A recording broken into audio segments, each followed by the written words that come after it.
Assalamualaikum warahmatullahi wabarakatuh. Alhamdulillahirabbil alamin. Assalatu wassalamu ala asyrafil anbiya'i wal mursalin sayyidina Muhammadin wa ala alihi wa sahbihi ajma'in, amma ba'du. Salam ta'zim kami kepada pengasuh Pondok Pesantren Zainul Hasan Genggong, yakni Kiai Haji Muhammad Hasan Mutawakkil Alallah SHMM. Salam hormat kami kepada Rektor Universitas Islam Zainul Hasan Genggong, yakni Bapak Abdul Aziz Wahab BAMAG, dan tentunya yang kami hormati dosen pengampu kami, yakni Ibu Vita Firdausiah MH. Langsung saja, pada kesempatan kali ini saya Diana akan mempresentasikan sedikit tentang sumber dan tujuan daripada hukum. Melintasi terkait pembelajaran daripada hukum, tentunya kita sebagai mahasiswa merupakan kewajiban supaya kita tahu dari mana sumber itu berasal, sumber hukum itu berasal, dan apa tujuan daripada hukum itu diberlakukan. Jadi langsung saja, sumber-sumber hukum itu adalah asal dari mana hukum itu ada, asal dari mana hukum itu diambil, sehingga pada akhirnya berproses menjadi sebuah hukum.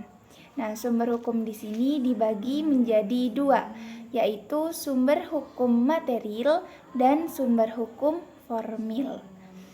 Apa sih itu sumber hukum material? Sumber hukum material itu yaitu sumber dari mana materi hukum tersebut diambil. Nah, kalau di Indonesia, sumber hukum material itu contohnya seperti Pancasila, yaitu dasar daripada hukum di negara kita. Itu contoh dari sumber hukum material. Sedangkan sumber hukum formil itu seperti Undang-Undang Dasar, jurisprudensi, dan sebagainya. Lanjut kepada tujuan hukum. Tujuan hukum di sini ada 3. Yang pertama adalah untuk menjamin keseimbangan antara masyarakat dan pemerintah. Dan yang kedua adalah supaya adanya keadilan di antara para rakyat. Maksudnya di sini supaya ada kejelasan tentang tata tertib yang dijalani di negara kita. Maksudnya itu di dalam hukum itu harus ada kepastian sehingga tidak ada kesenjangan di antara masyarakat dan pemerintah yang memberlakukan hukum. Sehingga tujuan hukum di sini adalah memberikan kejelasan kepada masyarakat. Lalu yang ketiga adalah menjaga dan mencegah supaya tidak ada orang yang egois menjadi hakim daripada dirinya sendiri. Seperti contoh kalau seandainya ada sebuah kejadian peristiwa seperti perampokan atau pencopetan, warga itu tidak diperkenankan untuk menghakimi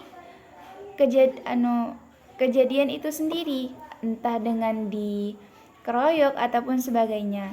Adanya hukum di sini bertujuan agar supaya masyarakat yang dimaksud tidak egois di dalam menindaklanjuti suatu kasus seperti itu, sehingga tidak ada sesuatu yang tidak diinginkan terjadi.